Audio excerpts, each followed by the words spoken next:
손등에 들어갈 때 우리는 표상이 있어야 된다.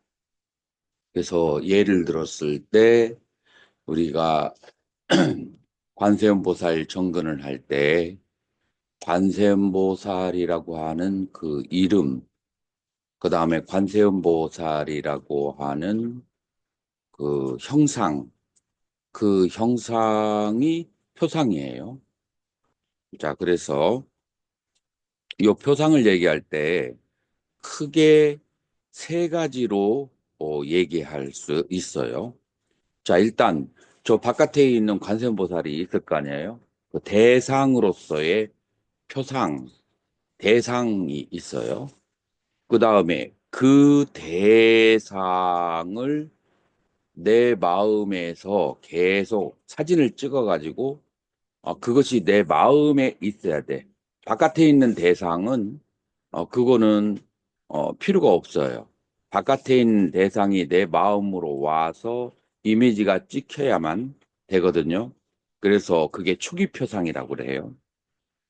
그 다음에 이제 또 두 번째로 초기 표상을 계속 관을 하고 있으면은 그 대상이 아주 원만한 그 모양과 빛깔이 돼요. 그것을 이제 선명한 표상이라고 그래요. 자, 그래서 우리는 그 삼매 수행을 할 때 표상이 있는데 그 표상이 대상으로서의 표상이 있고 그 다음에 처음에 표상을 받아들일 때 초기 표상이 있고 그것이 원만하게 그렇게 밝아진 선명한 표상 이제 이렇게 세 가지로 얘기를 한다라고 그렇게 하는 거예요. 음.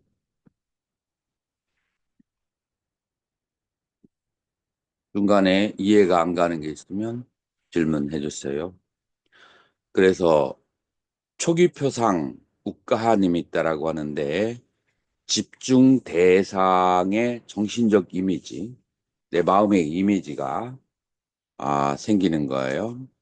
그래서 이 불상관을 한다라고 보았을 때, 혹은 호흡을 할 때 코끝에다가 니미타를 관하거나, 혹은 호흡을 할 때 단전에다가 어느 하나의 대상을 관하게 되면, 그리고 인도에서는 아기야 차크라고 해서 요 제3회전이 있는데 있죠.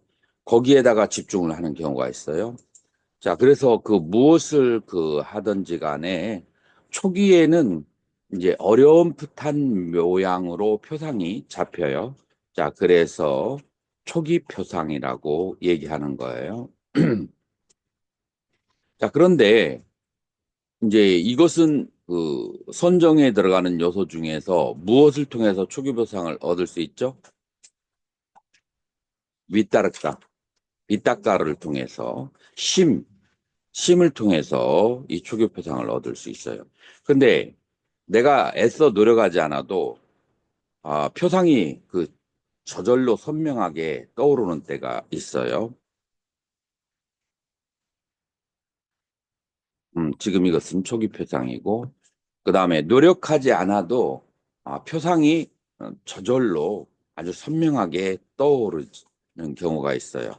이제 그것을 예를 들어서 마치 거울이 새로 케이스에서 꺼낸 것처럼 아무런 더럽히지 않은 것처럼 구름에서 막 나온 동그란 달처럼 이렇게 광명의 모습이 보여진 것은 선명한 표상이라고 얘기를 해요. 이 선명한 표상은 바로 위자라 혹은 사, 그 선정의 다섯 가지 요소가 심, 사, 희락, 일념 집중인데 그 사에 의해서 얻어지는 거예요. 그래서 이제 초기 표상과 선명한 표상으로 나눠지게 되는 거예요. 자, 이거는 뭐하고 관련돼 있냐면은 사마디는 크게 두 개로 나눌 수 있는데 근접삼매와 그다음에 본삼매 두 가지로 나눌 수가 있어요. 이제 그 본삼매는 몰입삼매라고도 그렇게 얘기해요. 자, 그러면은 근접산매는 언제 성취하냐면은 바로 초기 표상이 일어날 때 생기는 거예요. 용어가 초기 표상이라고 바꿔줘야겠네. 초기 표상이 일어났을 때 그때 근접산매가 발생한다. 이 상태는 다섯 가지의 장애, 반짠 니바르나가 다스려져요. 그래서 장애는 다스릴 수가 있는데 뭐가 이루어지지 않냐면 집중의 상태가 안정적이에요. 그래서 얘를 어떻게 비냐면은 스스로 설 수 없는 아이의 비유를 해요. 그런데 뭐는 다스려졌냐? 다섯 가지의 장애는 다스려졌을 때 그거를 근접산매라고 그렇게 얘기를 하는 거예요. 자, 그러면 본산매. 본산매는 완전한 산매를 얘기하는데 이 집중 상태가 안정적이에요. 그래서 오랫동안 서 있을 수 있는 이제 건강한 사람에게 비유를 하는데 다섯 가지 장애뿐만 아니라 심사, 기쁨, 즐거움, 집중이라고 하는 선종의 다섯 가지 요소가 다 나타난 상태가 바로 본산매라고 한다. 그래서 근접산매와 본산매라고 하는 두 가지 산매가 있고 그 다음에 근접산매는 어떠한 상태냐? 다섯 가지 장애가 사라졌어요. 그러면 본산매는 그 다섯 가지 장애뿐만 아니라 선정의 다섯 가지의 요소를 갖추고 있는 것을 그거를 본산매라고 한다. 자, 이게 중요한 것은 왜 중요하냐면 초기 표상이 일어났을 때는 근접산매가 되고 초기 표상에서 멈추게 되면 근접산매에 갔다가 뒤로 돌아가기가 쉬워요. 얘는 욕기하고 가까워요. 그러면은 어디로 가야 안전하느냐면은 본산매에 들어가야 되는데 본산매에 들어가려면은 이 표상이 초기 표상이 아니라 완전히 선명한 표상으로 바뀌어져야만 된다라고 하는 거예요. 자, 이 상관관계가 이해가 되나요? 음. 자, 그래서 초기 표상과 선명한 표상의 차이점은 뭐냐면은, 어, 예를 들어서, 음, 예를 들어서 내가 이 앞에 있는 원성 스님이 나중에 보살이 됐어. 그래서 보살상으로 딱 돼 있어서 원성 스님을 대상으로 해서 이제 표상을 지어서 삼매를 얻으려고 한다라고 했을 때 이제 원성 스님은 뭐 이쪽은 빨갛고 이쪽은 하얗고 여기에 점도 있고 뭐 여러 가지가 있잖아요. 그 있는 그대로 복사해서 찍어 놓은 것이 초기 표상이야. 그 있는 그대로 복사해서 기억하는 게 초기 표상인데 그다음에 선명한 표상은 뭐냐면은 그걸 뭐를 한다고 하지? 그 우리 인터넷에서 그런 거 없애주고 포샵 포샵을 하는 거야. 포샵을 해서 좀 찌그러진 데는 동그랗게 해가지고 그 다음에 밝은 색깔로 포샵을 해서 원만하게 막 그냥 비치비치게 나타나잖아요. 이제 계속 쳐다보면은 그러한 현상이 있어. 여러분들 주먹으로 이게 잘 경험이 안 되면 주먹으로 한 대 쳐달라고 그래. 친구한테. 주먹을 한 대 치면은 맞으면은 눈에서 막 별이 반짝반짝 하거든. 한 번 맞으면은 별이 왔다가 사라지는데 아주 세게 맞으면 한참 가거든. 이게 이제 초기 표상과 선명한 표상의 차이점인데 3개월 내지 6개월 이상을 들고 있으면 이 표상이 선명하게 바뀌어지게 돼요. 그래서 지속적인 것이 중요해요. 기도를 하든지 아니면은 화두를 들든지 무엇을 하든지 지속적으로 하는 게 중요하다라고 할 수 있어요. 자, 그래서 초기 표상을 얻은 다음에 본산매를 들어가지 못하는 사람들은 이제 이 리미타, 이 표상을 잘 보호를 못해서 그래요. 표상을 잘 보호를 해야 되는데, 표상을 잘 보호하려면은 거주처와 그 다음에 공양하는 곳과 그 다음에 대화 이 세 가지를 아주 조심을 해야 돼요. 이 세 가지가 좋지 않으면 거주처가 겨울이 돼서 너무 열악하든지 그러면은 이 표상을 보호하는 것보다도 내가 추위에 보존해서 사는 게 더 큰 문제가 될 수 있어요. 여름에 너무 더워. 너무 더우면 그러면은 내가 표상을 잡는 것보다도 더위에서 버텨내기, 그거에 더 집중을 할 수 있어요.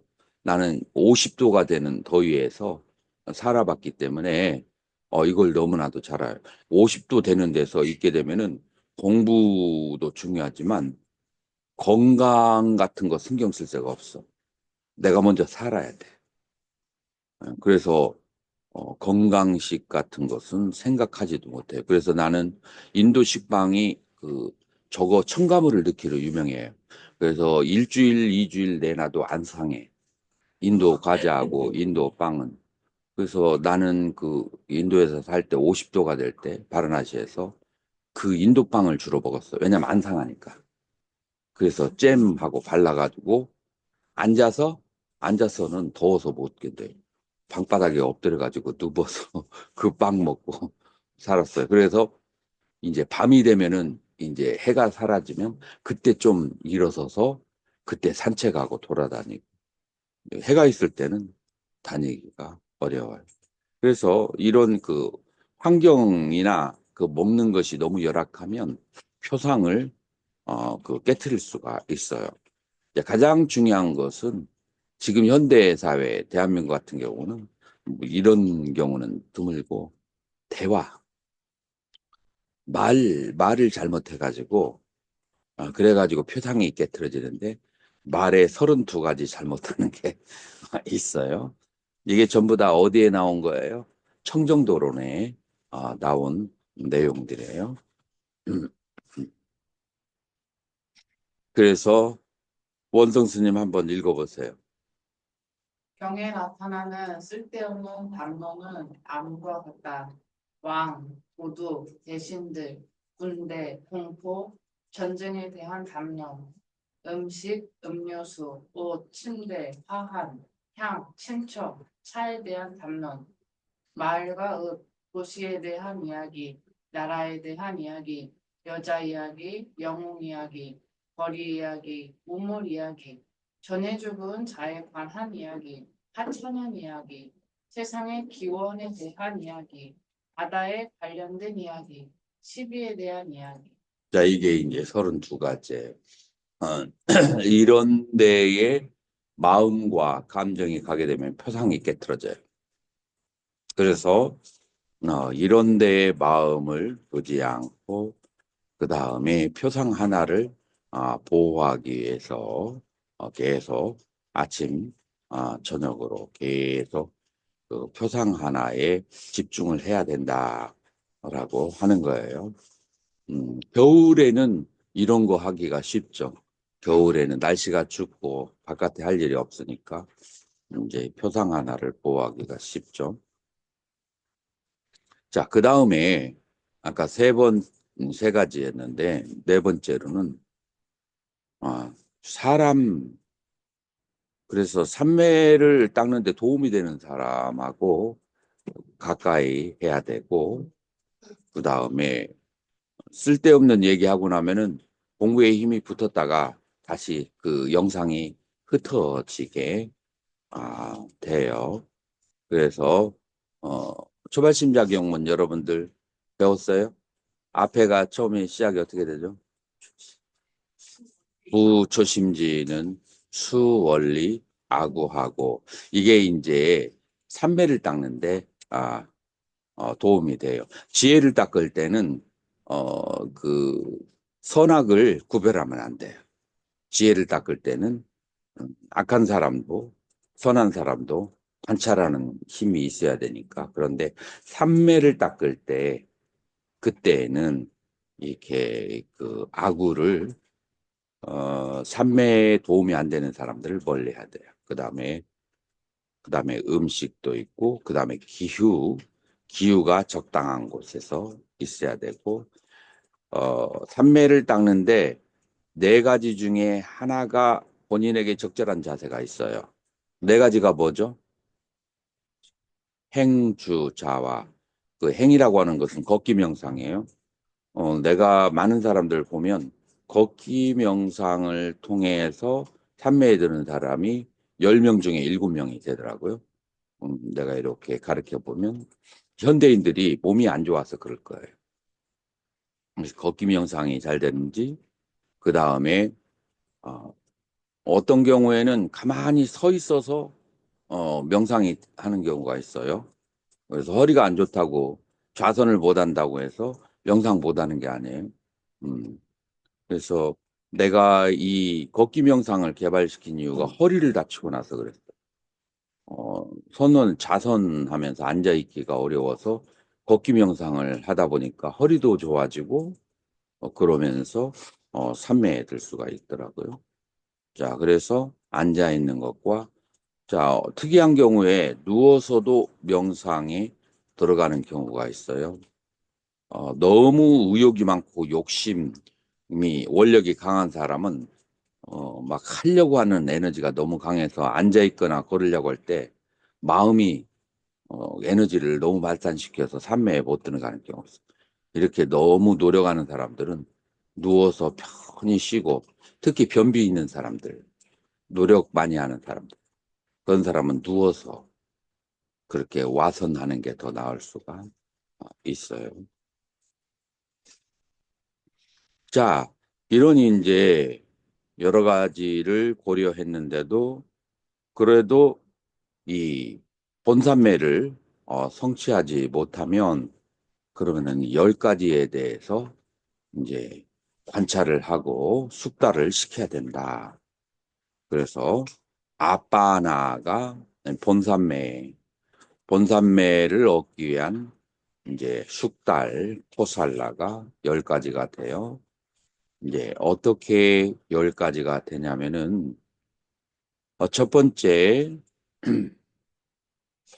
자, 1월 스님 한번 읽어보세요.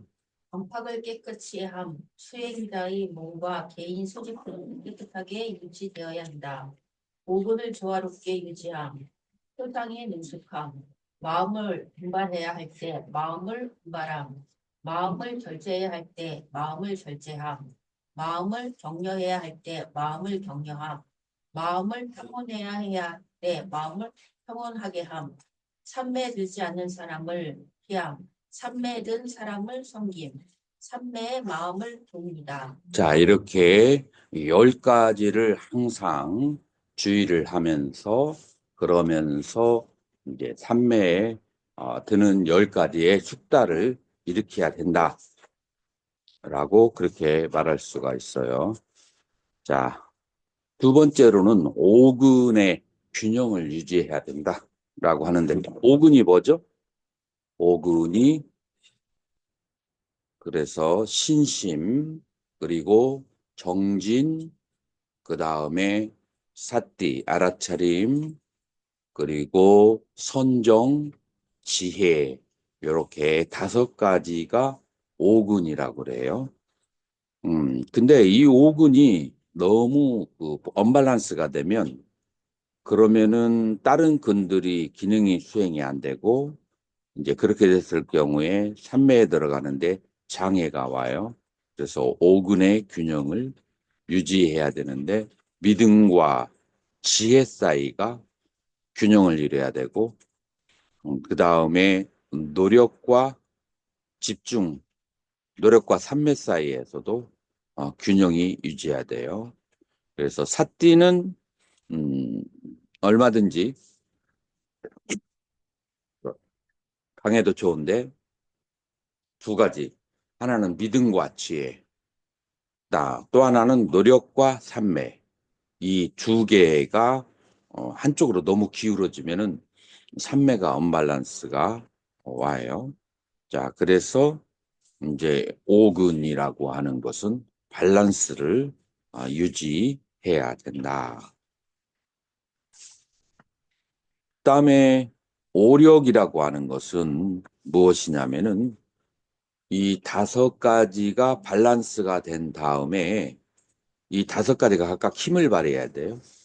신심을 통해서 이제 의심을 이제 다스릴 수 있어야 되고, 노력을 통해서 그래서 방일함을 다스려야 되고, 정념을 통해서 부주의함을 다스리고, 삼매를 통해서 들뜸, 그 다음에 지혜를 통해서, 그 다음에 이 무명을 깨뜨려 버리는 요게 오력이라고 그래요.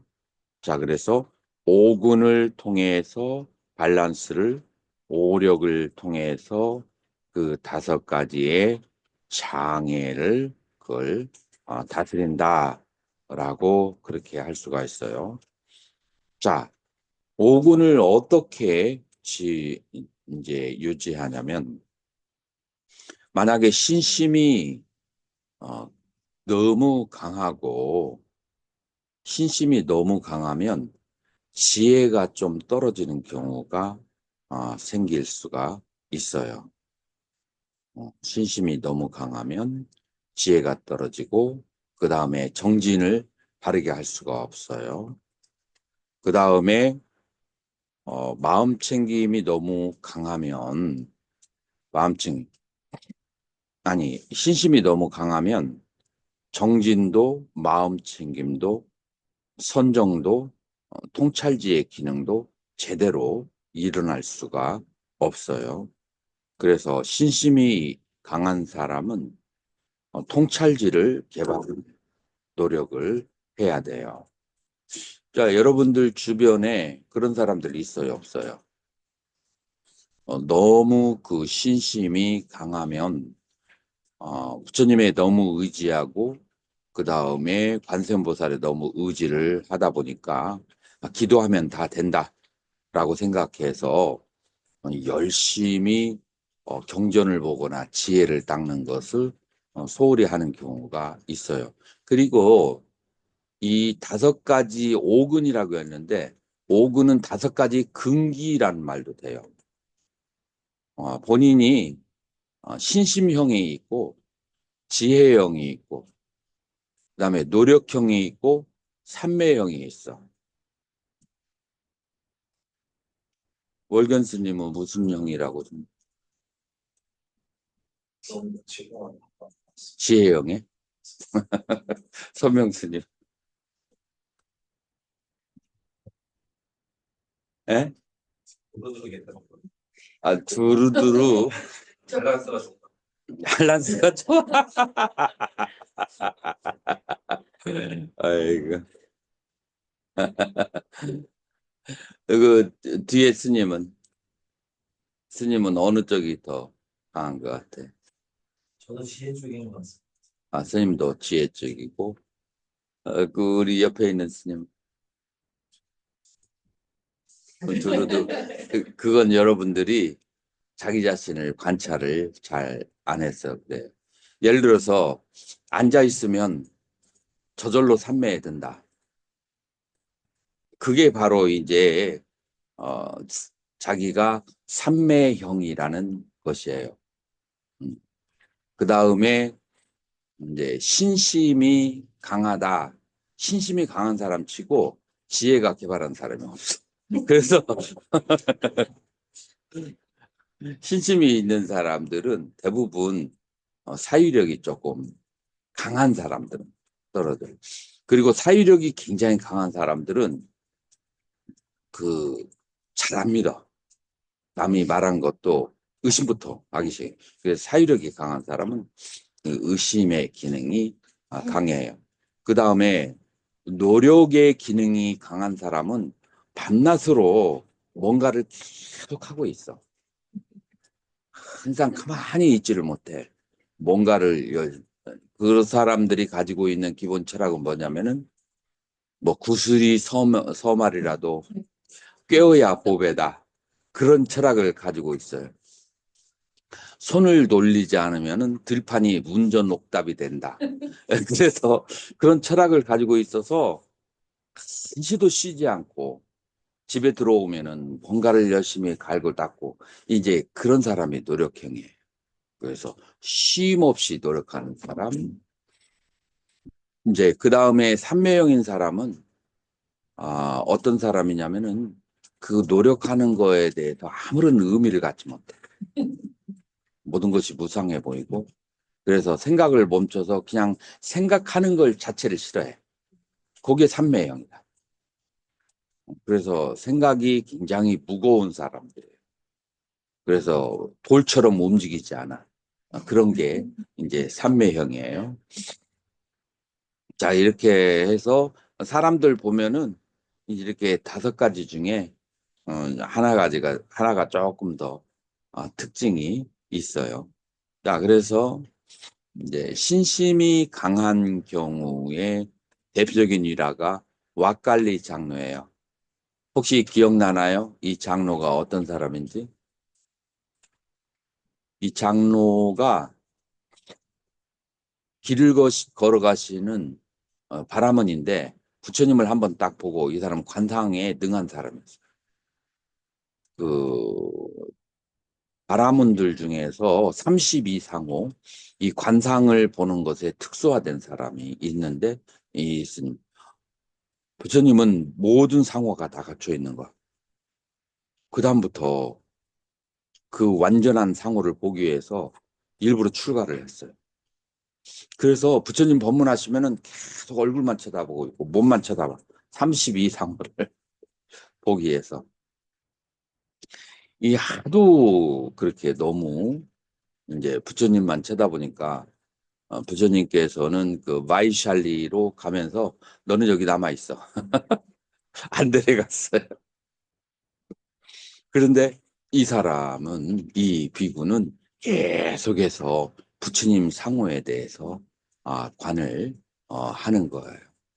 그래서 이제 부처님을 이제 볼 수 없다라고 생각해서 좌절감에 사로잡혀서 벼랑 위에서 몸을 뛰어내려요.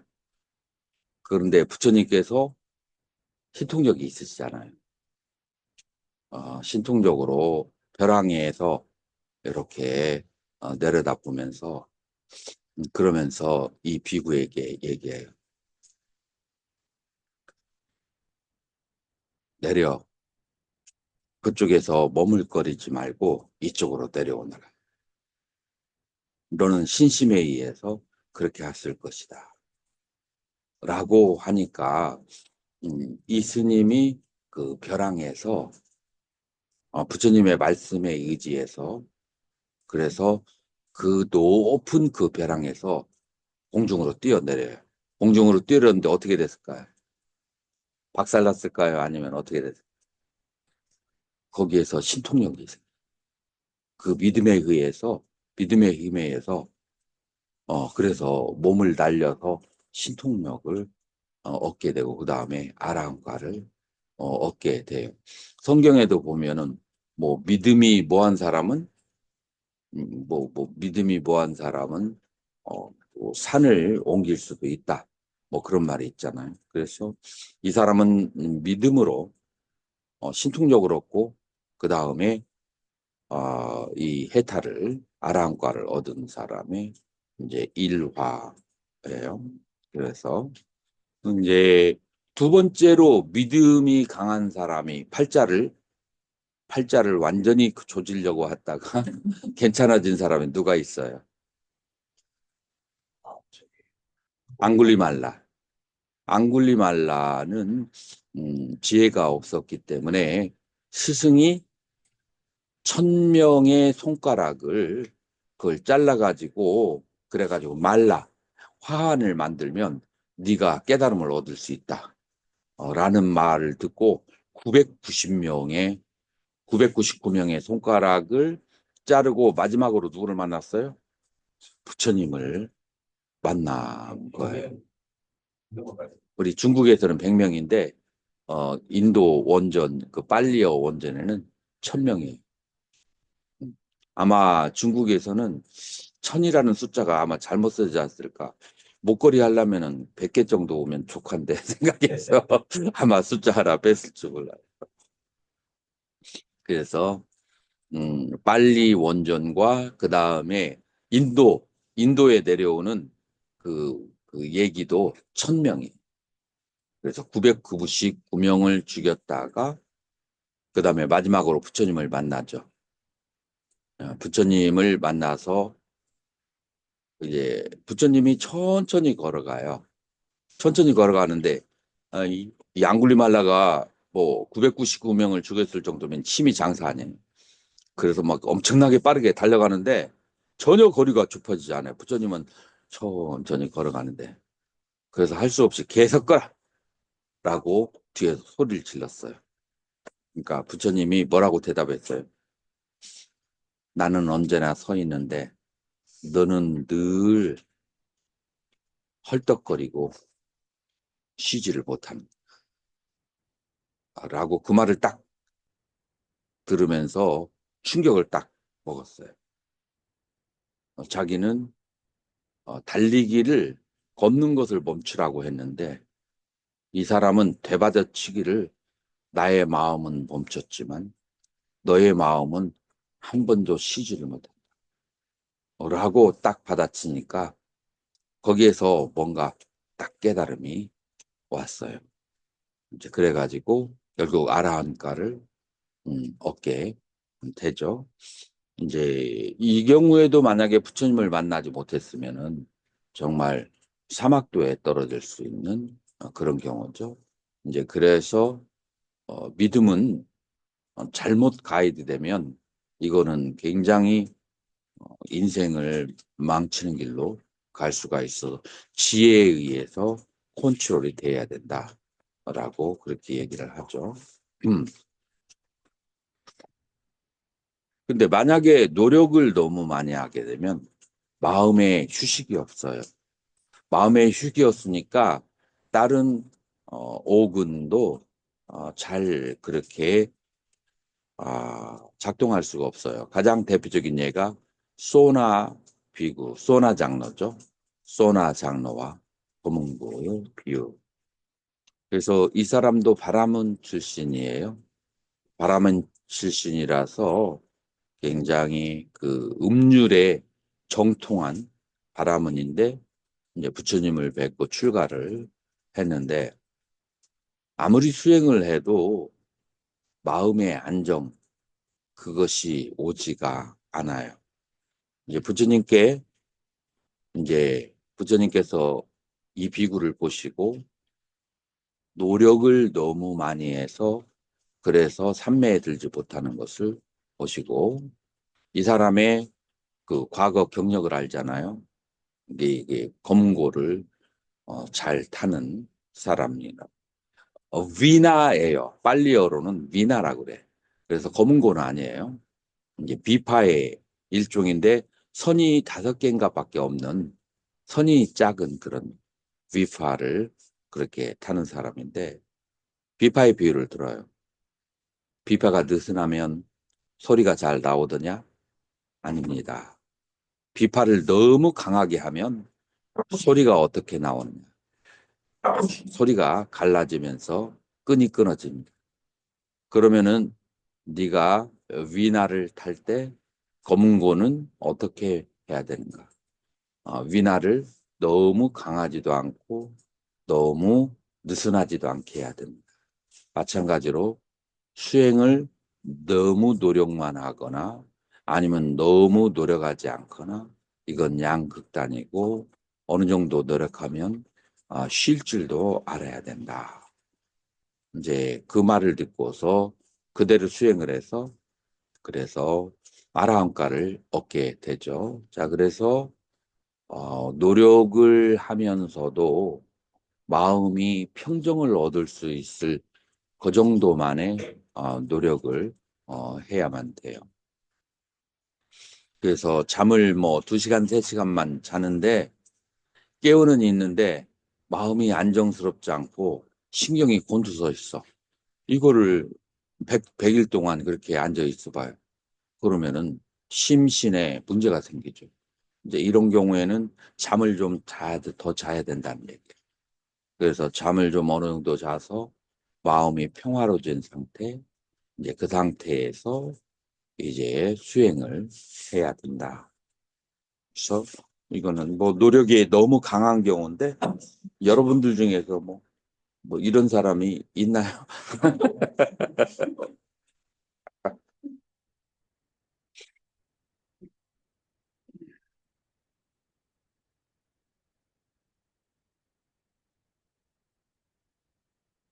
또 지혜가 너무 강한 사람들, 이제 나는 그런 사람들을 우리 대학원에서 이제 몇 사람 봤는데 속에서 생각만 하고 그리고 생각 없는 상태, 삼매로 가지를 못해. 왜냐면은 이 두뇌라고 하는 모달을 굉장히 빠른 속도로 그렇게 굴려온 습관이 있어. 계속 뭔가 사유를 하고 계속 뭔가 생각을 하고 이런 적이라서 생각을 멈추는 것을 습관이 안 됐어. 그래서 고장난 모타처럼 멈추지를 못해. 그래서 이게 2박 3일 명상을 할 때는 정말 지옥에 간 것처럼 괴로워해요. 그런 사람들은 계속 생각을 하는 훈련을 했는데 생각을 멈춰야 되니까 너무 힘든 거야.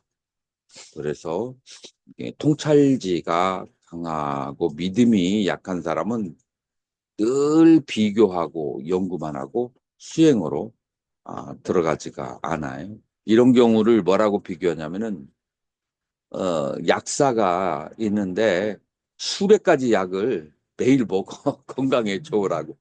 근데 그 약 때문에 중독이 생겨가지고 건강이 상한 사람처럼 통찰지만 너무 강하고 믿음이 부족하고 수행력이 약한 경우에는 또 다른 병이 생긴다. 그래서 이런 경우에는 아, 믿을 만하고 그다음에 지혜가 있는 그런 스승을 만나야 이제 쉽게 해결을 하게 된다.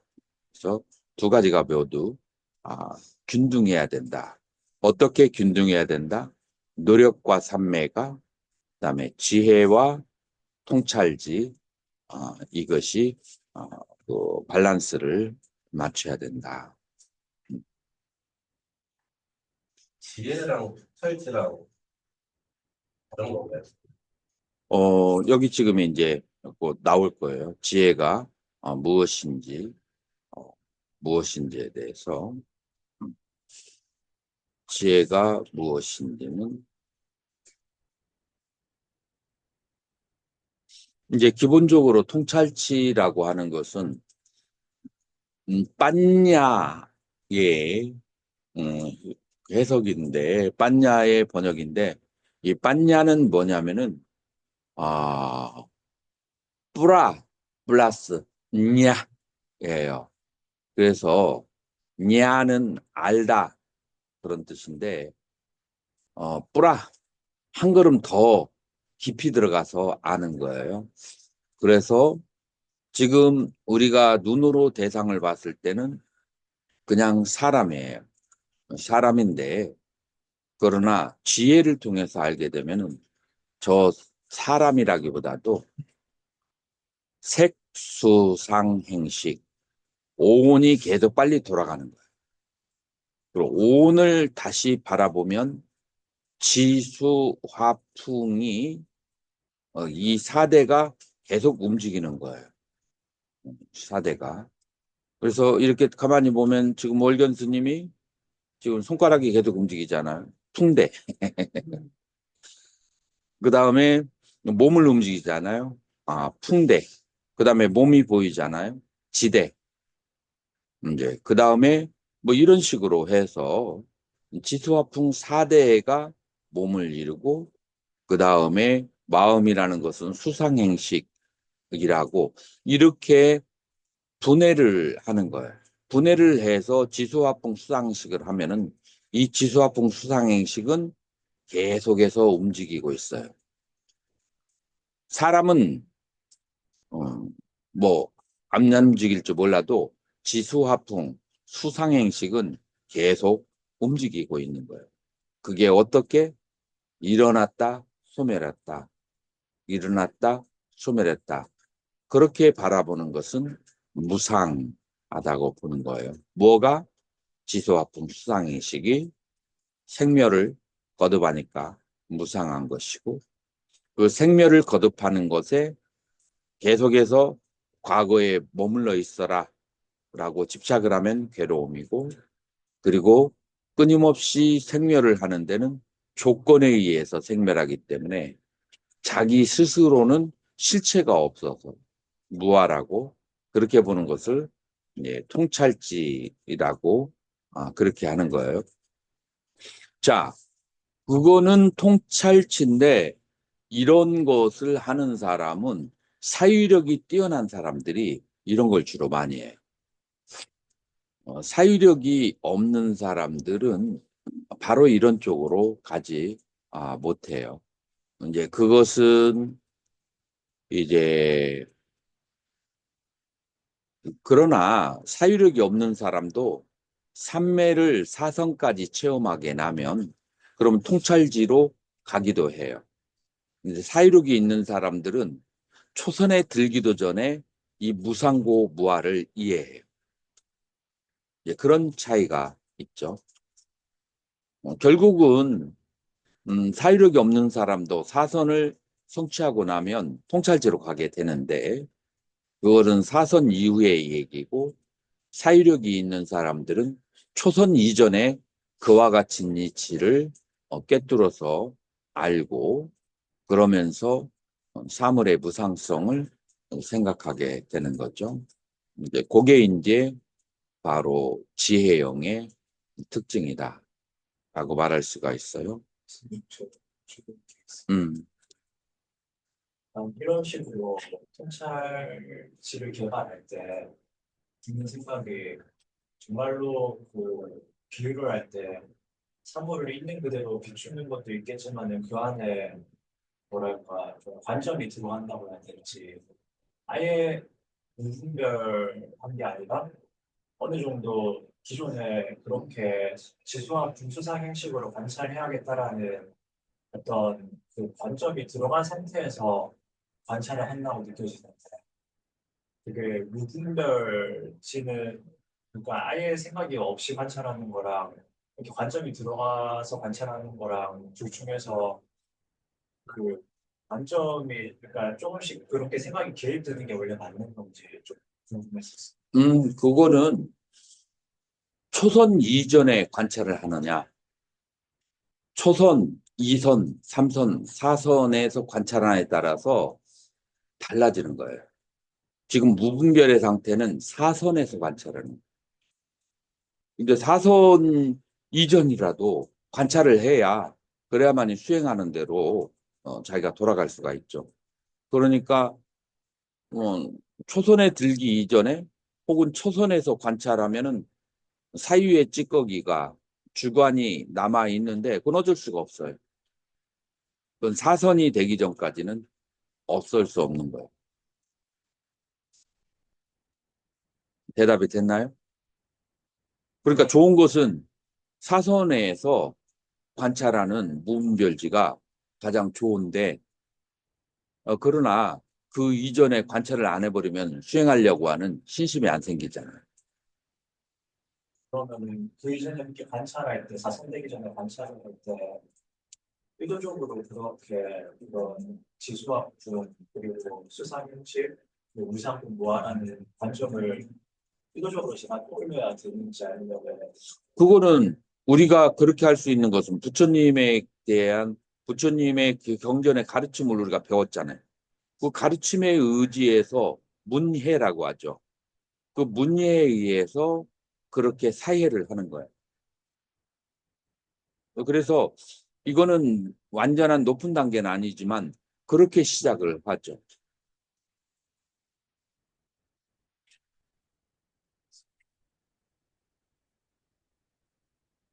실제로 수행할 때는 그거를 관찰을 하고 다시 그렇게 관점으로 정리하고 그거를 이렇게 왔다 갔다 하면서 지와 관을. 그래서 보편적인 그 수행은 초선의 상태에서 나와서 다시 관을 하고, 그 다음에 관을 하다가 다시 또 선정에 들어가고, 그 다음에 이선으로 올라가고, 이렇게 차곡차곡 나왔다 들어갔다 이렇게 하는 것이 보편적인 사람의 케이스죠.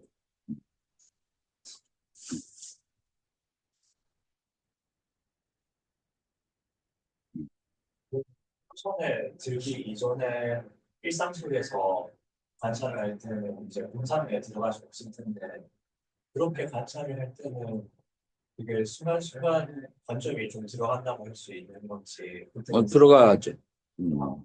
그래서 관점이 완전 자기 어, 그 주관이 완전히 빠진 상태는 사선의 뿐이라. 그렇다고 해서 그때까지 노력을 하지 않고 관을 하지 않을 수는 없어요. 점점 정화가 되는 거예요. 초선이선, 삼선, 사선으로 올라가면서 생각이 자기의 주관이 점점점 정화가 되어든 가는 거죠.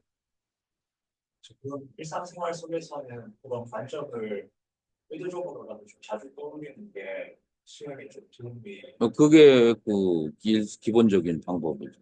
음.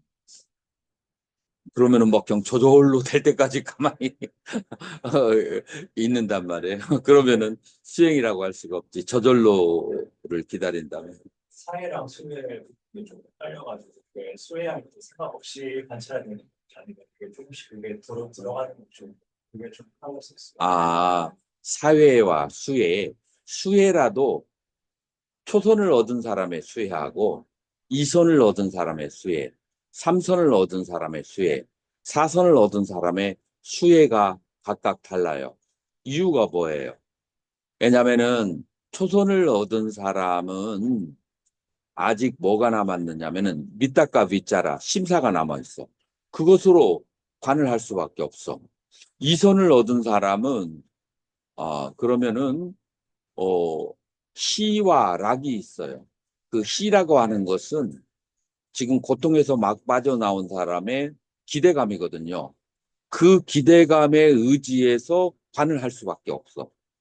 그다음에 삼세간에 들어간 사람은 희는 없지만 락이 있어요. 그 락이라는 관점에서 세상을 관할 수밖에 없어.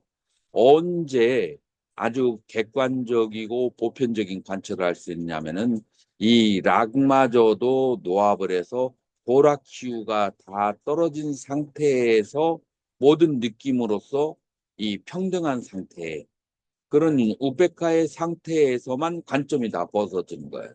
그래서 그 앞의 상태에서 기본적인 관점이 있는 것은 그건 한계라서 어쩔 수가 없는 거예요.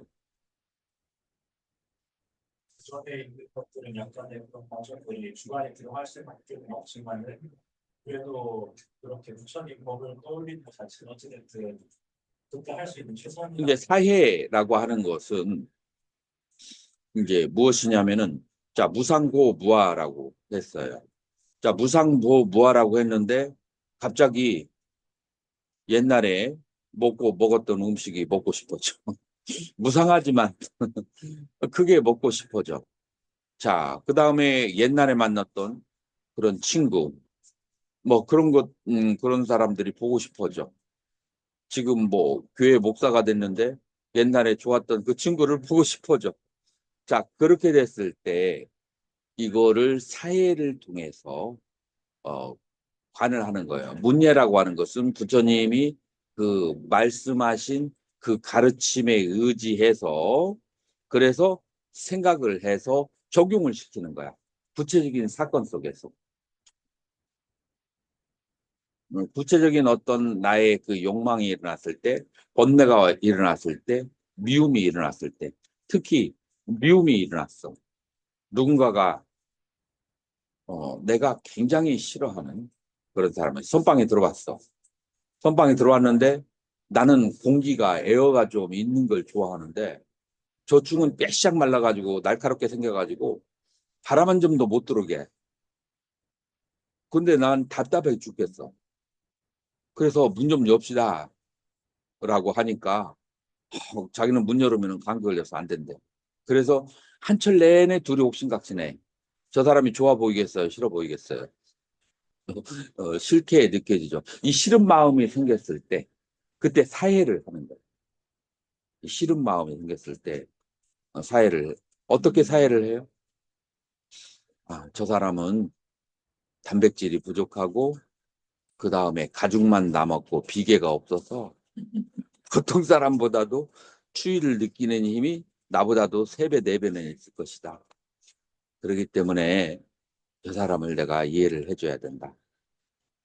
저 사람은 만약에 문을 열으면 정말 병이 들 수도 있다.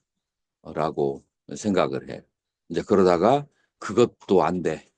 그러면은 나보다 먼저 돌아가신 그 형님을 생각해. 그 형님을 생각하면서 내가 형님 것을 많이 뺏었는데 내가 이제 죽은 형님이라고 생각하고 그리고 저 사람을 이해를 해줘야겠다. 자, 이런 것들이 사회예요. 근데 생각을 굴려서 자기의 번뇌를 다스리는 것이 사회예요. 자, 수혜는 생각을 그런 식으로 굴리지는 않았는데 내가 이제 지수화풍과 신수신법을 이제 관하는데 그런데 내가 가지고 있는 아직 수행의 경지에 의해서 내 주관이 있는 것은 그건 어쩔 수가 없는 거야. 그건 내가 삼매력이 높아져야만 사라지는 것이니까. 그래서 사회와 수혜는 이제 근본적으로 이제 차이가 있고 수혜는 사띠 알아차림으로부터 시작하는 것이 수혜고 사회는 사유력을 잘 활용해서 수행하는 것이 사회다. 그 차이점이 분명한가요? 예, 선생님. 그러면은 수혜 수혜도 그게 완전히 그러니까는 사성까지 가기 전까지는 수혜라고 하지만 단계가 있지. 이것도 완전히 사유에서는 벗어날 수는 없는 엄밀하게 따지면은 그러니까 관점 같은 게 조금은 들어갈 수밖에 없는. 이제 사유라고는 말하지 말고 왜냐하면 사회가 있으니까 관점이 완전히 자유로워지지 못하지. 사선의 전에는. 근데 그것에 도움을 받을 수는 있는 무엇에 도움을 받아? 그러니까 그런 관점을 이제 배워서 지수화풍 관찰할 때 그 지수화풍이라는 거를 배웠던 거를 이제 좀 관찰할 때 적용을 하는 거니까는 관점이 그러니까 그런 것을 모르는 사람은 그렇게 관찰할 수도 없는데 아니지. 지수화풍은 자, 봐봐요. 그건 기본이지. 문예에 기본적으로 배웠지. 예, 자, 지금 내가 수혜를 한다는 것은 지금 생멸하는 것을 쳐다봐야 돼. 지금 남의 얘기를 듣는 것이 아니라 내가 직접 CCTV를 쳐다봐야 돼. 그러니까 내가 몸과 땅과 물과 불과 바람의 성질이 생멸하는 것을 그거를 따라가면서 쳐다봐야 돼. 나의 느낌과 그다음에 나의 생각과 그다음에 나의 욕망과 나의 의식이 일어나고 사라지는 것을 그거를 직접 쳐다봐야 돼. 직접 쳐다보는데 여기에서 생각이 끼면 그러면 직접 쳐다보지 못하지. 내가 가지고 있는 기본적인 한계 때문에 내 견해를 자유롭게 벗어나지 못하는 것이지. 지금 여기서 생각을 활용해서 그래서 이 관을 하는 것이 아니에요. 이 수혜에서는 직접 따라가면서 쳐다봐야 돼. 쳐다봐서 얻어지는 지혜가 있어야 돼. 그래서 기본적으로 알아차림, 대상에 대한 알아차림이 기본 조건이에요. 수혜는. 음.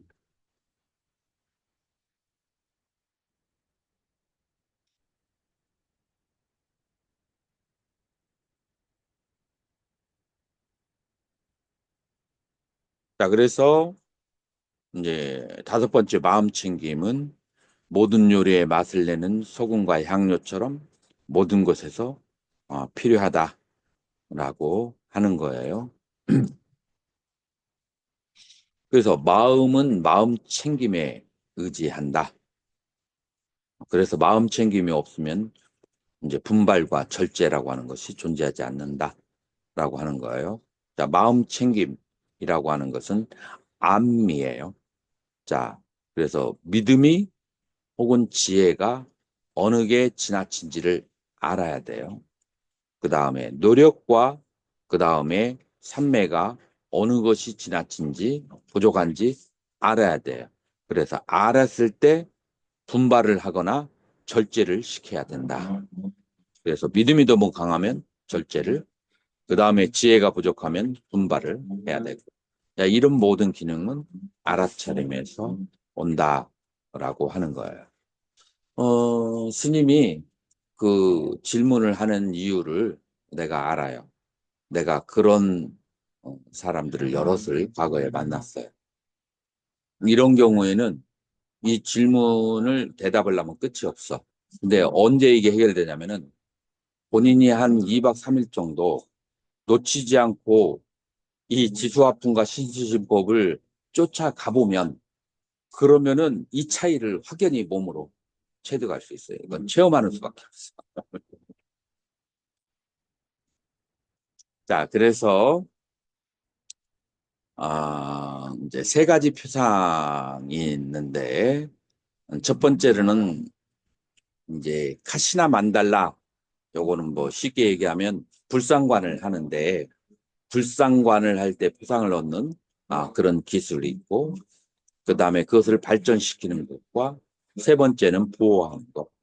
자, 그래서 삼매는 니미따를 갖는 것인데 니미따를 성취하는 것과 그것을 개발시키는 것과 그것을 보호하는 것, 요 세 가지의 기술을 가져야만 된다라고 그렇게 말할 수가 있어요. 음.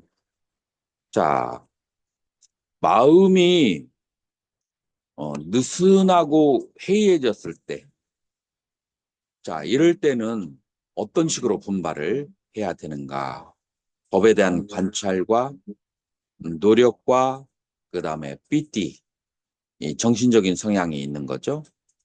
생각이 들어가 있는 거예요. 요 세 가지를 통해서 마음을 촉발시키고 그다음에 분발시켜야 된다. 이제 예를 들어서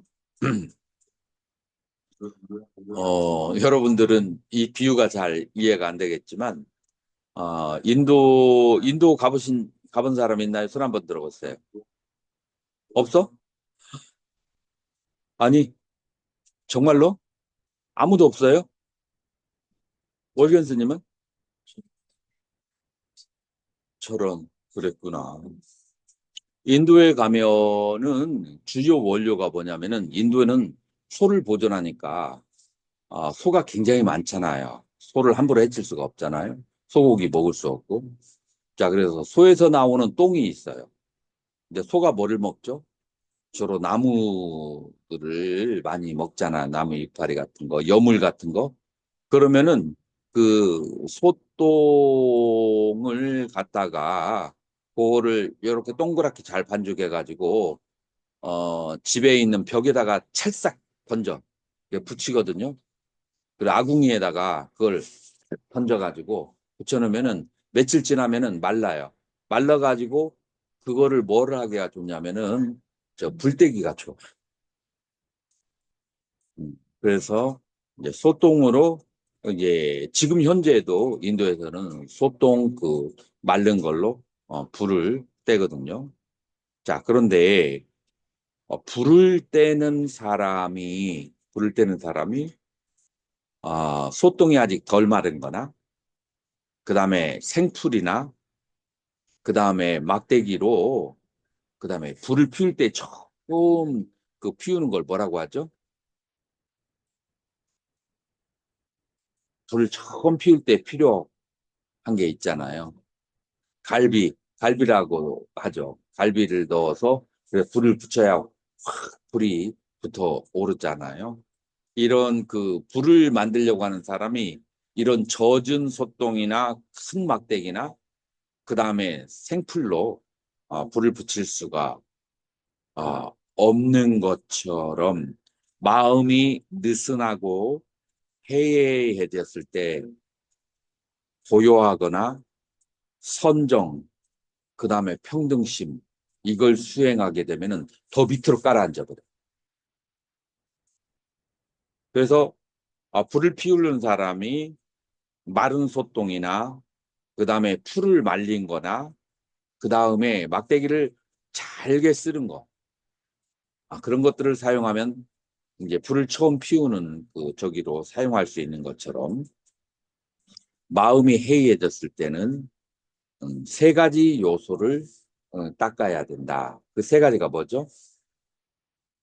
법에 대한 관찰, 그 다음에 노력, 그 다음에 기뻐함이라고 하는 칠각지 중에서 세 가지를 닦아야만 한다라고 하는 거예요.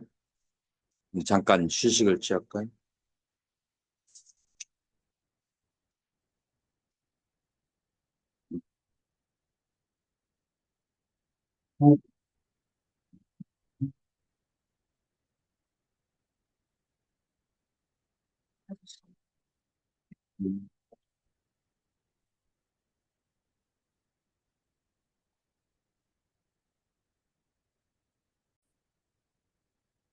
몸이 피곤하면은 아무리 근심이 있어도 잠은 잘 건 자요.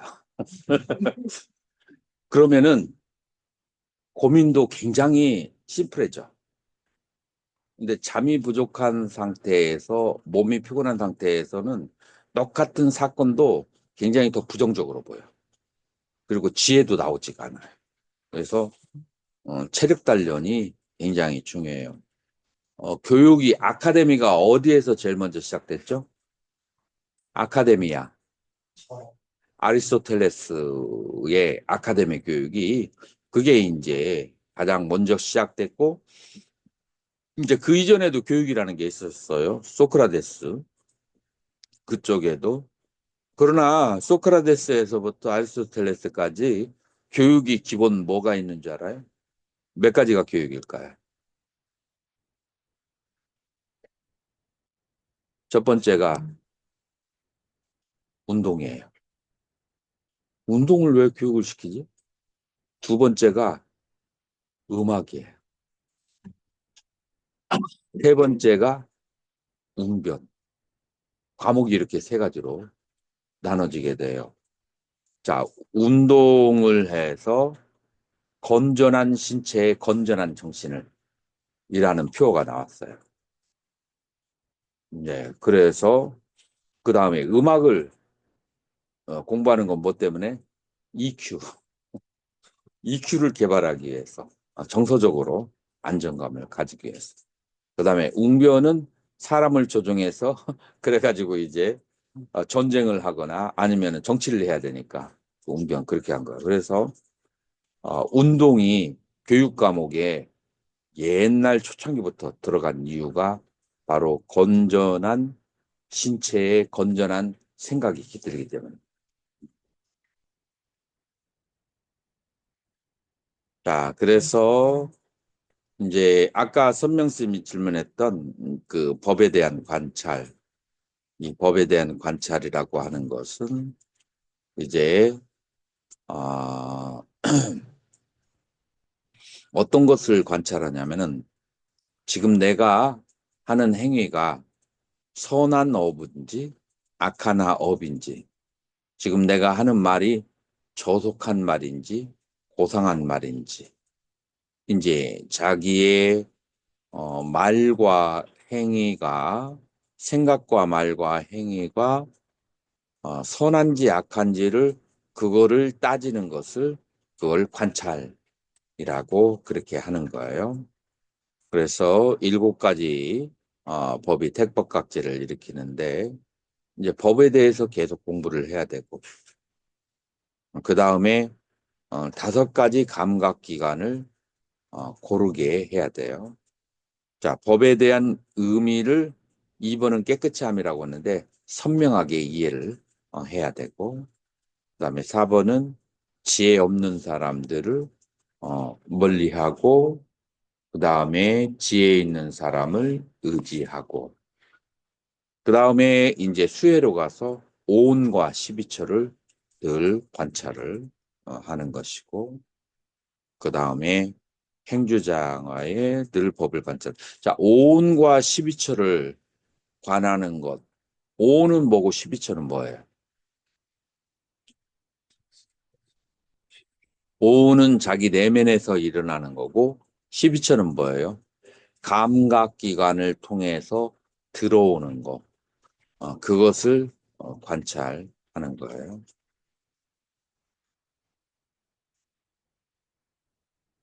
어제 이제 저녁에 누군가의 초청을 받아서 그래서 이제 공양을 이렇게 하는데 계속 밥 한 끼 사주면서 1시간 반 동안 누구를 막 욕하더라고. 그래서 밥 먹을 때는 이런 거 이런 얘기 하면 이런 얘기 들으면 소화가 안 되는데 라고 내가 그렇게 얘기를 했어요. 근데 옆에 있는 스님은 얼굴 표정 하나도 변하지 않더라고요. 그냥 1시간 반 정도 밥 먹으면서 계속 부정적인 얘기 막 그냥 남을 비방하는 얘기. 그래서 내가 그랬어. 불자가 되면 남을 비방하거나 그런 것을 하는 것은 선업이 아니다. 그래서 그또 밥 먹는 자리에서 남을 비방한 얘기를 계속 얘기하는 것은 그것은 악업에 가까울 수 있다. 네, 네 알겠습니다 하더니 택시도 시작한다. 여기에서 내가 느낀 것이 저 소리에 내가 영향을 받는구나. 저 소리를 바로 알아차림을 통해서 바로 밀어내야 되는데 그게 잘 안 되더라고요. 그거 이제 숙달이인데 알아차림이 강한 사람들은 소리를 귀 안으로 못 들어오게 바로바로 튕겨내는 힘이 있는데 이제 12처를 관하는 것은 이제 그런 것이 이제 중요하겠죠. 음.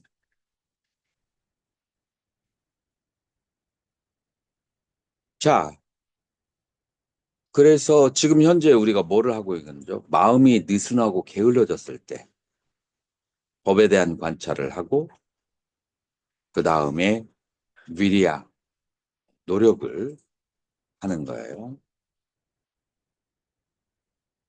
그래서 이 노력이라고 하는 것은 노력의 시작이 있고 게으르지 않으려고 하는 마음이 있고 그 다음에 차례로 단계로 경지가 올라가는 거에 대해서 생각을 그렇게 해야 돼요. 자, 그래서 노력은 기본적으로 어디서부터 시작하느냐? 사막도가 얼마나 불행한지 거기에 대한 위험을 생각하는 거예요. 사막도는 뭐죠? 지옥, 악이, 축생의 지옥의 괴로움, 악의 괴로움, 축생의 괴로움을 생각을 해서 내가 열심히 그쪽으로 안 가려면 열심히 수행을 해야 되지라고 노력을 하게 되는 거예요. 그 다음에 출세간 과보와 세간의 과보의 이익을 생각해야 돼. 자, 세간의 과보의 이익은 뭘까요? 내가 수행을 열심히 해서 많은 사람들을 편하게 그렇게 해주게 되면 그러면 그 과보로 어디로 태어나요? 천상에 태어나게 되죠. 천생에 태어나서 최소한 몇 년 살죠?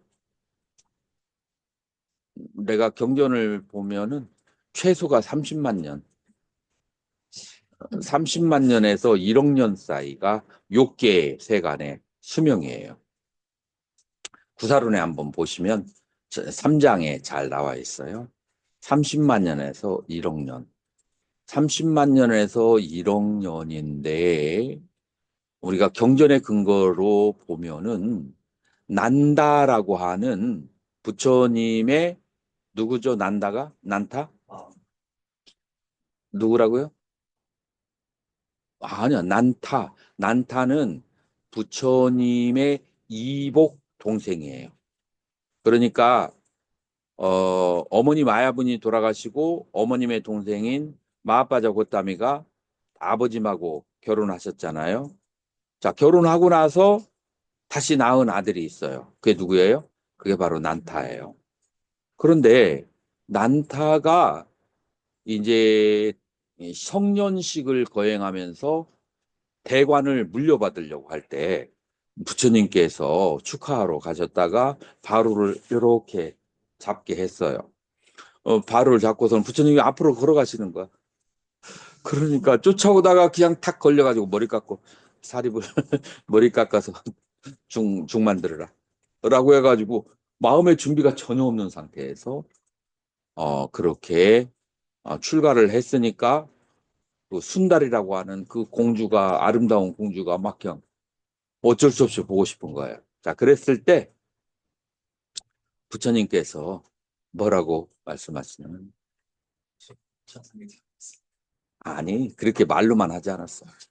내 손을 이렇게 잡아라 해서 손을 딱 잡고 그 다음에 신통력으로 원숭이 있는 세계에 가서 그 상처를 입고 막 그냥 애꾸 눈에 코가 찢어지고 막 한 그 원숭이를 보여주고 저 원숭이하고 순다리 공주는 비교하면 어떤 우리 공주가 수천만 배 아름답습니다. 라고 했는데 손을 딱 잡고 어딜 갔어요? 천상으로 33천 세계로 갔어요. 자, 거기에서 누가 있어요?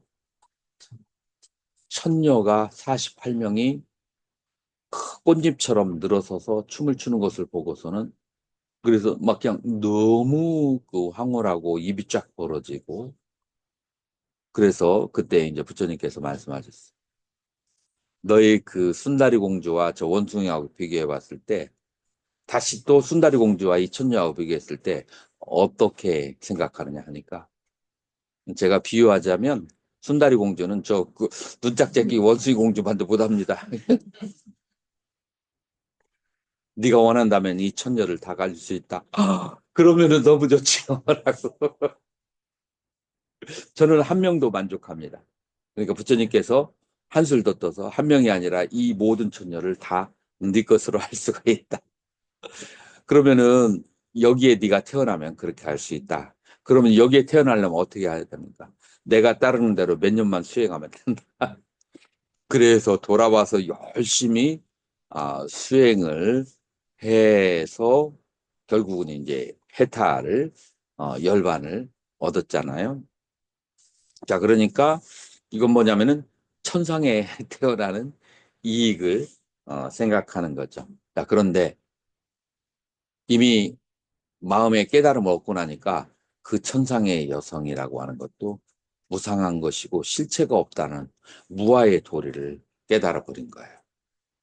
자, 그래서 출세간 과보에 대해서 눈이 떠버린 거예요.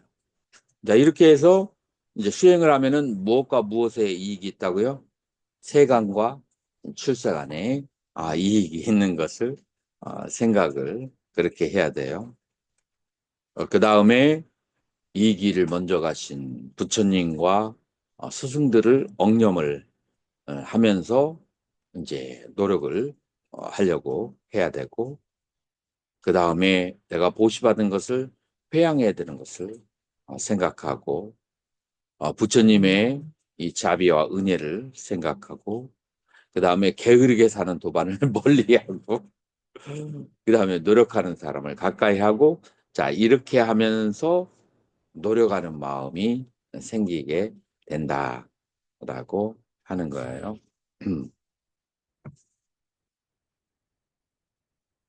내 개인적인 경험은 게을러졌을 때 삼매의 체험을 하게 되면은 그 상태가 너무 좋아서 뭐 나는 특히 아침에 삼매에 좀 많이 들었어요. 아침에 눈 뜨자마자 바로 앉아버려가지고 이제 예전에 토굴 생활을 한 적이 있었는데 그리고 한 11시, 10시까지 계속 앉는 거예요. 그런데 유리창의 앞을 쫙 이렇게 있는 곳에서 좌선을 하면은 해가 뜰 때가 있어요. 해가 뜨기 시작하면서 몸의 긴장이 풀리면서 그러면서 붉은색으로 내 앞이 물들면서 그 자리에서 바로 망아지경에 삼매의 상태에 그 예전에는 그랬어요. 그래서 해가 뜨면서부터 산매에 아주 깊이 몇 시간 딱 들어갔다 나오면은 그러면은 수십 년 묵은 막 그냥 그 모든 그 맺힌 것이 다 풀어지는 것 같은 그런 황홀감이 있어요. 자, 그러다가 이제 토굴에 사니까 이제 나가서 밥 해야 되죠.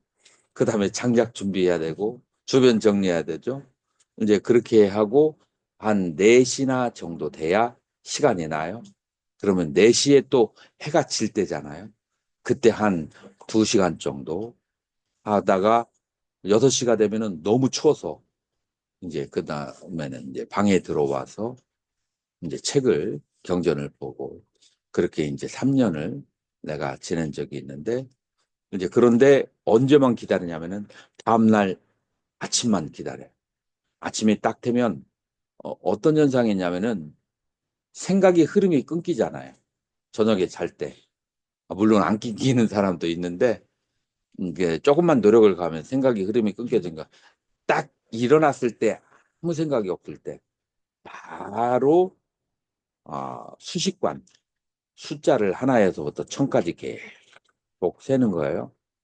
그 단순한데 깊은 뭐라고 할까 몸의 변화와 마음의 변화가 있죠. 그래서 이런 삼매의 기쁨을 그렇게 누려봐야 그 다음에 노력하고 애쓰고 그쪽으로 가려고 하는 그런 마음이 생기게 되죠. 그래서 삼매의 그 기쁨은 혼자서는 잘 못 느껴요. 한 2박 3일 하는데 가가지고 그렇게 이제 그 힘을 빌려서 그래서 체험을 그렇게 하는 게 좋아요. 그래서 10가지 법이 노력을 이제 하게 되는데, 그래서 사막도의 악처들의 두려움을 반조하는 것이고, 그 다음에 이제 세간과 출세간의 과보를 생각하고, 그 다음에 스승의 관계를 나도 가야 된다. 이제 이런 것들을 통해서 그렇게 우리는 가질 수가 있고 정법의 유산을 받아야 된다라는 생각과 그 다음에 광명관 아마 내가 그 아침에 해가 뜰 때가 저절로 광명상이 관해졌던 것 같아요. 그래서 이 광명상을 관하는 것도 굉장히 도움이 되는 거죠. 그 다음에는 삐띠 기쁨이 있어야 돼요. 마음에 여러분들은 기쁨이 있나요? 뭐 이렇게 대답할 수 있어요. 기쁠 일이 있어야 기쁘지. 라고 할 수가 있었는데 예전에 나는 얼마나 그 웃음이 많았냐면은 우리 도반 중에 한 명이 진주에 이제 살다가 암에 걸렸어요. 대장암에 걸려가지고 이제 죽기 일주일 전이야. 그래서 도반들이 다 이제 병문안을 이제 살아있을 때 한 번씩 이제 간 거예요. 굉장히 어, 총명하고 스스로 견처가 있다고 생각하는 이제 경대 심리학과 나온 스님인데 말도 잘하고 굉장히 리더십이 있는 스님이었어요. 젊은 나이야. 30살 정도밖에 안 됐는데 대장암에 걸렸어요. 이제 그렇게 가게 됐어요. 그래서 주지 스님이 있고 거기에서 이제 수행을 하던 이제 스님인데 그래서 주지 스님을 만났는데 나도 내가 뭘 했는지 모르겠어. 주지 스님이 막 화를 내더라고. 왜 스님을 나를 비웃는 거예요? 그럼 내가 웃었나 봐. 그러니까 웃을 일이 있어서 웃는 게 아니고 그냥 그 삼매를 계속 경험하게 돼. 내 마음 안에 기쁨이 생겨서 뭐 도반이 죽어도 웃음이 나오는 거죠. 도반이 죽어서 웃는 게 아니라 그냥 이렇게 웃고 있으니까 나중에 물어보니까 이 주지 스님하고 도반하고 알력이 심했다고 하더라고요. 왜냐면은 이 스님이 용모도 뛰어나고 그 다음에 심리학, 뭐 언어도 좋고 모든 것이 다 뛰어나니까 신도들이 전부 다 이쪽으로 가니까 주지 스님하고 알력이 좀 있었나 보다. 이제 그것을 내가 웃는 것을 비웃는 것으로 그렇게 보였나 보더라고. 그러니까 웃음이라는 것은 사건이 있어서 웃는 게 아니라 내면에서 그렇게 나오는 거라고 할 수가 있어. 그래서 요 내면에 있는 기쁨이 있어야 되는데 이 내면의 기쁨이 있으려면은 그러면은 10가지 중에 한 가지가 있어야 되는데 자 부처님을 연부를 하든지 이제 연부를 하고 나서 연불의 음이 안정이 돼야 돼요. 연불의 음이 안정이 안 되면 그러면은 그 기쁨이 안 생겨요. 그 리듬이 굉장히 중요해요. 스님 연불 좀 하는가요? 절에서 연불 안 해요? 한번 그 연불 한번 해보세요. 관세음보살 한번 해보세요.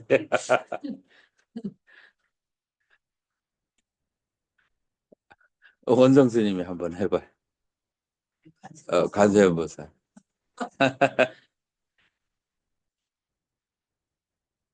나무 시연월효시 해자대비부가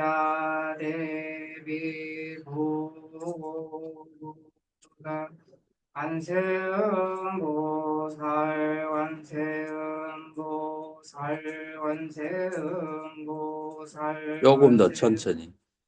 관세음보살 관세음보살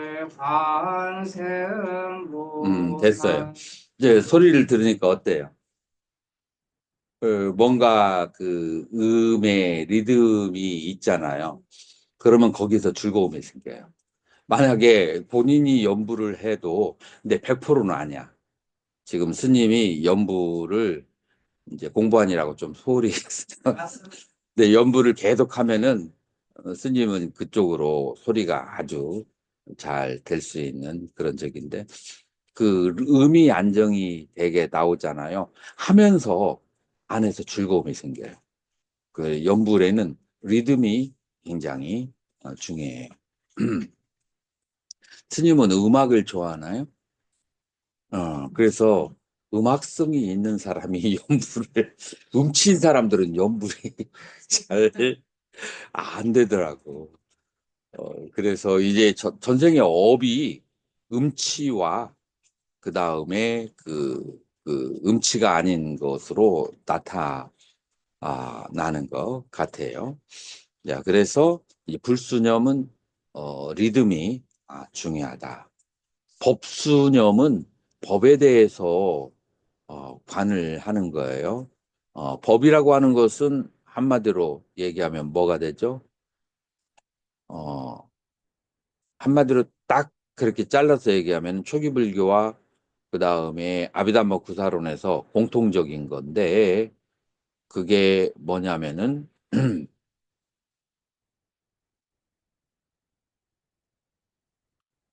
온, 처, 개, 근, 연, 재 들어봤어요?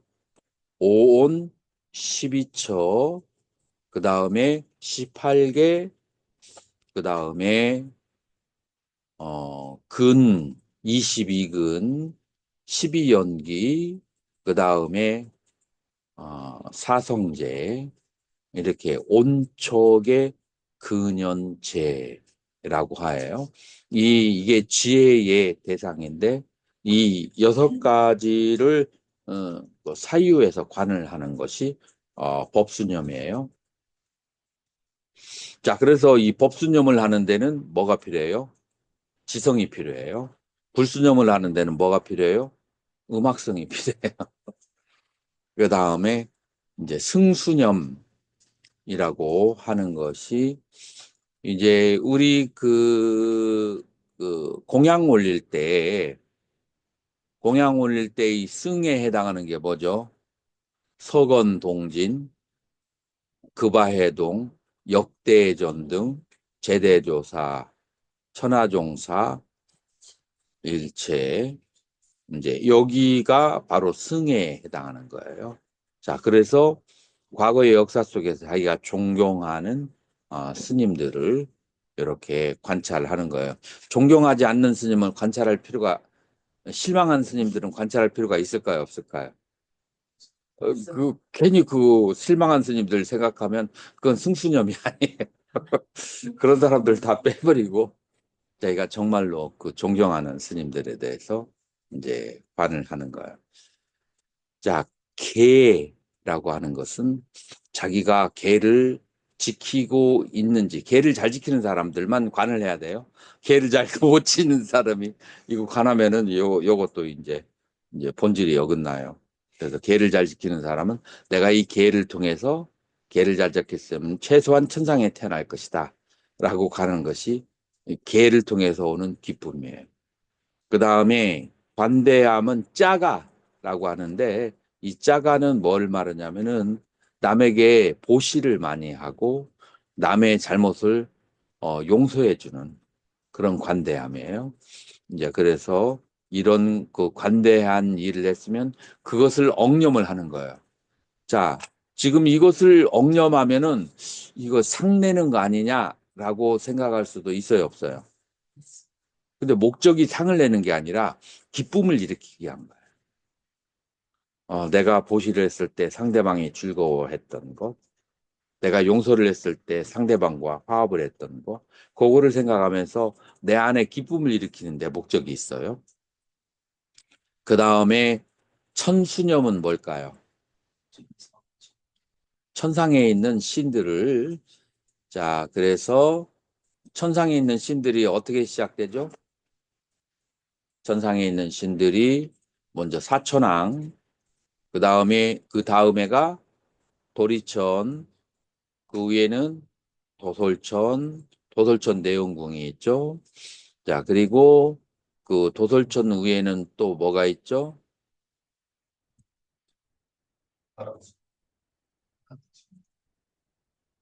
화락자재천, 타화자재천. 우리 뭐 하나 빠졌다. 사천왕, 33천, 도리천, 도솔천, 화락자재천, 타화자재천. 자, 그 다음에 이건 요계의 천상이고, 새개의 천상과 새개의 천상이 사선으로 나눠져서 16개의 천상이 있죠. 광명천, 범음천 등으로 해서. 그래서 천상에 관심 있는 사람들은 이런 천상에 있는 사람들의 목숨과 즐거움과 그다음에 여러 가지를 이렇게 생각을 그렇게 하는 거예요. 그 대표적인 것을 한마디로 딱 정리한 게 뭐죠? 요 천수념의 대표적인 게 신중전이에요. 그래서 우리가 신중기도를 한다라고 하는 것은 이런 것을 말하는 거예요. 그래서 천상에 있는 신들을 좋아하는 사람들은 신중기도를 이제 많이 하게 되죠. 자, 그 다음에 7번째로는 여러분들 명상 잘 안 되면은 앞도 뒤도 다 끊어버리고 숫자만 세는 거예요. 그래서 숨을 들이쉬고 내쉴 때 하나, 둘 해서 숫자에 집중이 되면 몸에 기쁨이 차고 넘치게 돼요. 이게 뭐 여러 가지 원리가 있는데 숫자에 마음이 집중이 되면서 숨을 내쉴 때에 수를 세게 되면은 몸에 기쁨이 생기게 된다. 그래서 복잡한 거 싫어하는 사람들은 그냥 숫자를 세면서 호흡을 하는 거. 자, 이것도 기쁨을. 그리고 이 화를 자주 내고 막 그런 사람들을 멀리 해야 돼요. 그다음에 항상 소소하게 즐겁게 사는 사람들이 있거든요. 어, 그래서 된장국을 하나를 꺼내서라도 이렇게 나눠서 먹는데 그냥 그걸 먹고 나면은 몸이 막 기뻐지는 사람이 있어. 어. 된장만 이렇게 그럼 이제 그런 사람을 이제 가까이 해야 돼요. 내가 예전에 토굴에 살 때는 해지하면은 도반들이 자주 찾아왔어요. 뭐 때문에 찾아왔을까요? 된장국. 내가 끓여드는 된장국 그 먹으려고. 그래서 손방에 가서도 생각이 나는데. 그래서 이제 그러니 이제 그 소소한 데서 기쁨을 줄 수 있는 그런 도반들이 있어야 돼. 그 다음에 이제 경전을 기쁨이 잘 안 일어나는 사람들은 경전을 읽어보면 기쁨이 나요. 그 어려운 거 읽지 말고 이제 초기 경전에 그 부처님의 일상 그 생활담에 있는 것이 이제 그런 것을 읽으면 그 다음에 법부경 왜 주석서 있는 거 있잖아요. 그런 것은 스토리가 있는 거거든요. 스토리 속에서 그런 이제 읽으면은 막 신심이 일어나는 그런 경전들을 그것을 읽는 것. 이제 이런 식을 통해서 우리는 다양한 방법을 통해서 우리는 그 기쁨이 일어나게 해야 돼. 기쁨이 있어야 된다. 자, 이렇게 해서 내가 퇴굴심이 일어나고 그 다음에 수행의 진전이 없고 그럴 때 이렇게 세 가지를 통해서 어떻게 법에 대한 관찰과 그 다음에 노력각지와 그 다음에 삐띠 기쁨 이 세 가지로 그렇게 우리는 다스려야 된다. 마음이 들떠 있을 때 들뜸이 많은 사람이 있어요. 들뜸이 많은 사람들은 그런 사람들은 세 가지 빠사디 고요함, 사마디 집중, 그다음에 우페카 그러니 이제 평정 요 세 가지의 요소를 개발을 해야 된다. 누가 들뜸이 있는 사람들.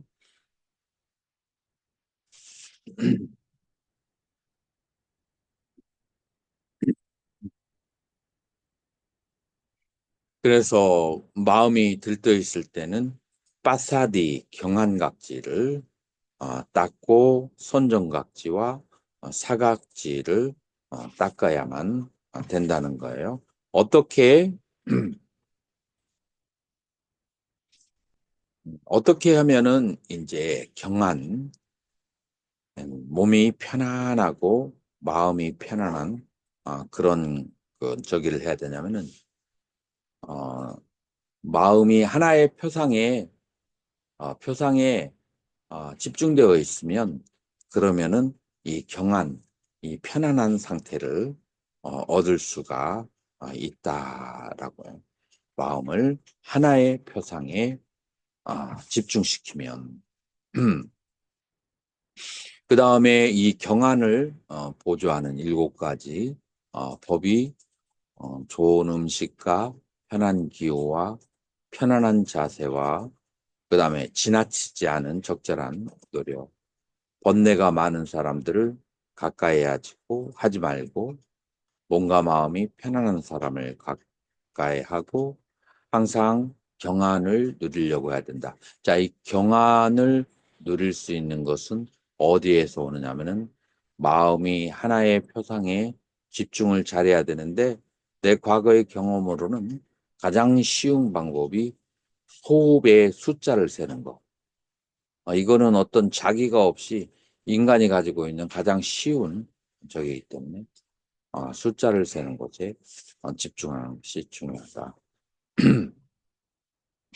선정각지를 일으키는데 11가지 법이 있는데 이 11가지가 뭐냐면은 먼저 표상에 대해서 여기서도 표상에 능숙해야 되고 그 다음에 아까 얘기한 것처럼 오근을 잘 조절해야 되고 그 다음에 적당한 때 마음을 가라앉히고 그 다음에 분발시키는 것을 아까 얘기했던 것처럼 마음이 가라앉았을 때는 그때는 세 가지가 뭐가 세 가지죠?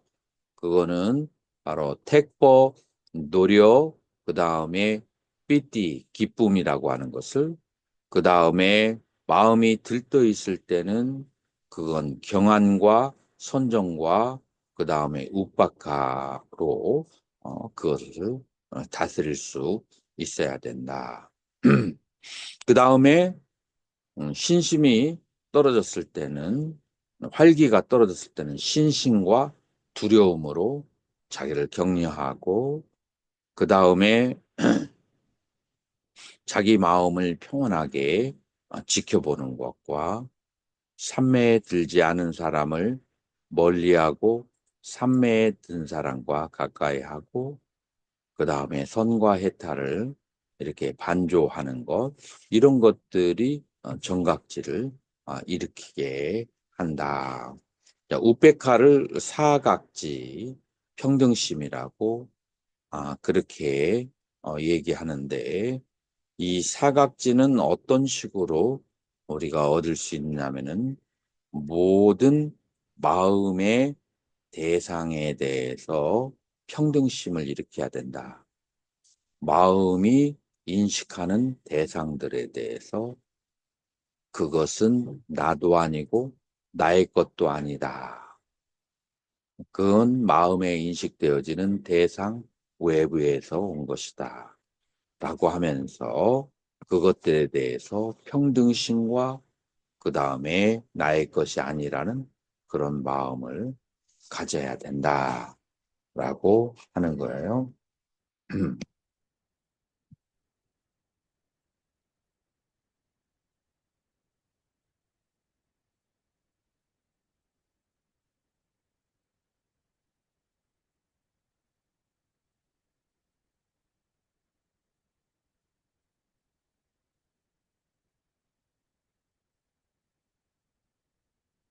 자, 본산매에 이제 어떻게 성취를 이제 할 것인가.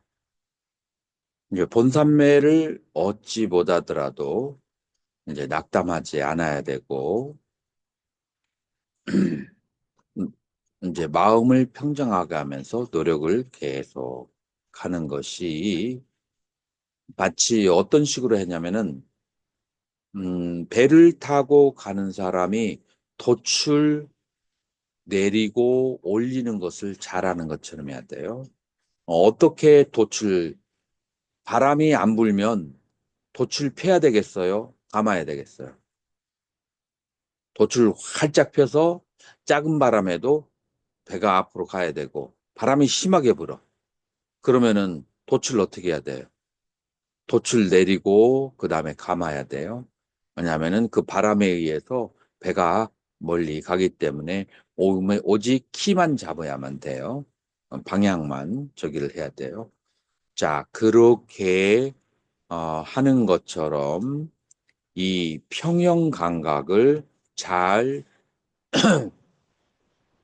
유지해야 되는데 이 평행 감각을 이제 또 다른 비유를 하는 것은 기름을 부으려고 하는 사람이 너무 빨리 부어버리면 그러면 기름이 바깥으로 새고 바깥으로 셀 걸 들여해서 붓지 않으면 기름이 안 들어가는 것처럼 그러면서 이 적당한 그 노력과 평형된 감각으로서 그렇게 수행을 해야 된다. 자, 어떻게 자, 표상이 일어났을 때 너무 욕심을 내면 그런 표상이 떠나가 버려요.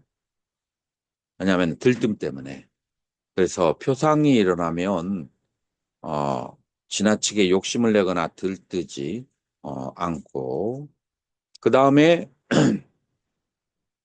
표상이 일어났을 때 너무 느슨하게 잡아버리면 그러면은 또 표상이 떠나가게 돼요. 그래서 지금 돛담배의 그 비유를 들어서 표상이 일어났을 때 너무 지나치게 욕심을 내어서 올라가려고 하지도 말고 그 다음에 너무 방만하지도 말고 적당한 사이즈와 힘으로 이 표상을 지키려고 해야만 된다라고 하는 거예요.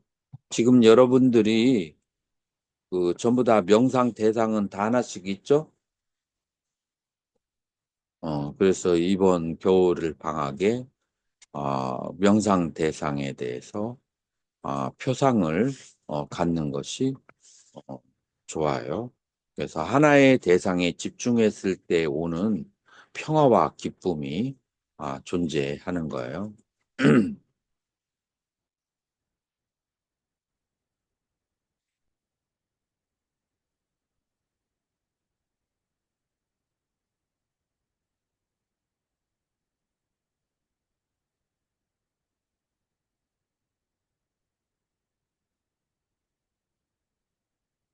자, 그래서 이제 첫 번째 선정은 적용된 생각과 지속된 생각, 기쁨과 행복과 집중 이렇게 5가지로 이루어진다라고 얘기를 하죠. 자, 적용된 생각, 밑닦아를 통해서 그래서 무슨 산매에 들 수 있다고 했어요? 웃받자라 근접산매에 들을 수가 있어요. 지속된 생각을 통해서 무슨 산매에 들어갈 수가 있어요? 본산매에 들어갈 수가 있어요. 그리고 이 지속된 생각은 뭐예요? 내가 노력하지 않아도 명상 대상이 내 앞에 나타나는 거예요. 예를 들어서 숫자를 센다면 숫자가 노력하지 않아도 아주 열하나를 세는데 빛이 나는 것처럼 숫자가 아주 숫자만 오직 존재해. 만약에 코끝에다가 집중을 한다면 그냥 이쪽에서 하얀 안개 같은 것이 아주 맑은 우유 색깔로 동그랗게 변하는 것. 단전이 아주 집중이 잘 되는 그런 상태. 그 다음에 불상을 관하면은 불상이 아주 또렷하면서 원만한 상으로 변하는 거. 내 마음속에서 촛불을 관한다면은 촛불의 그 불이 처음에는 길쭉했다가 나중엔 동그랗게 완전히 촛불의 그 빨간 빛이 보이는 것. 자, 이런 것들이 전부 다 뭐냐면은 지속된 생각이라고 하는 거예요. 이제 거기에서 이제 이런 지속된 생각, 마음이 거기에 집중하면은 지금 당장 오용락이라고 하는 5가지 장애에서 벗어났기 때문에 기쁨이 생기고 그 기쁨과 함께 몸 안에 에너지가 가득해서 이제 행복감이 발생하게 된다라고 그렇게 말할 수가 있어요. 자, 그래서 뭐 나머지는 예전에도 설명을 했기 때문에 이제 그 선정에 들어가는